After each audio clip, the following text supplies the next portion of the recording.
सुहागरात्रीच्या दुसऱ्या दिवशी बायको जादू नाश्ता करायचा का? नवरात घपाघपचा आपला नाश्ता आहे आणि सुरू होती बायको. दुपारी चला जेवण करूया नवरा. घपाघपचं आपलं जेवण आहे आणि परत सुरू होती रात्री. नवरा जेव्हा रूम मध्ये आला तर बायको हीटरच्या समोर पाय पसरवून बसली होती. नवरा, हे काय करते आहेस? बायको, रात्रीच जेवण गरम करते आहे.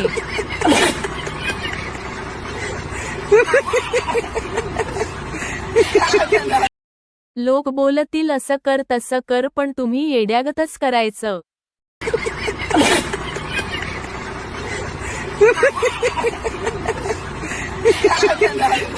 आजकाल मुलांना गरमी त्रास होत असेल तर मस्त पॅकी थंड ठिकाणी म्हणजे महाबळेश्वर, मनाली, शिमला फिरवून आणतात. आमच्या वेळी आमचे आईवडील सरळ टवकल आणि म्हणायचे, करून आणायचे पेक्षा जास्त का पोरा? आता गार वाटते न?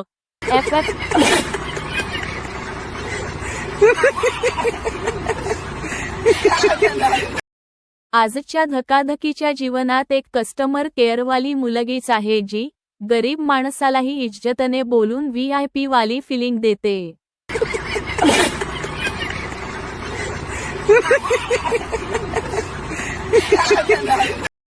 आज पण शाळा सोडल्याचा दाखला पाहिल्यावर जीव भरून आनंद होतो, कारण त्यावर ठळक अक्षरात लिहिलेला एक सोनेरी शब्द दिसतो, वर्तणूक चांगली.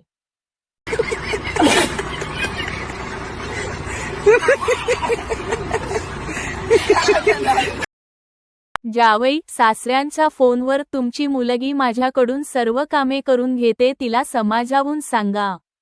सासरा, जावई, बापू ठेवा फोन, माझी भांडी घासून झाली की सांगतो तिला समजावून, आता हात आले आहे.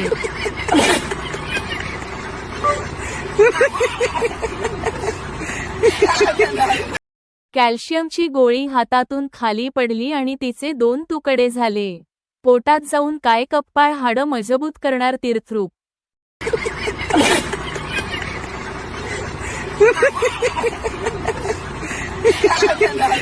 तवा कितीही घासला तरी स्टीलच्या भांड्यांसारखा दिसत नाही.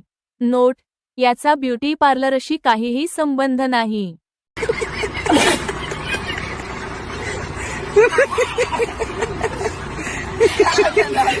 एक मतदार वोटिंग मशीन समोर बराच वेळ उभा असतो. मतदान अधिकारी, काय झालं?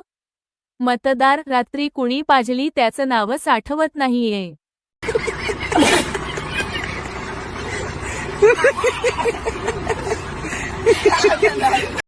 एक जण बसमध्ये चढला तेवढ्यात त्याचा फोन वाजला. त्याने फोन उचलला आणि एवढंच बोलला, तू हात कापून ठेव, मी आल्यानंतर गळा कापतो. हे ऐकताच संपूर्ण बस रिकामी झाली. कंडक्टरने घाबरत विचारलं, आपली ओळख? टेलर.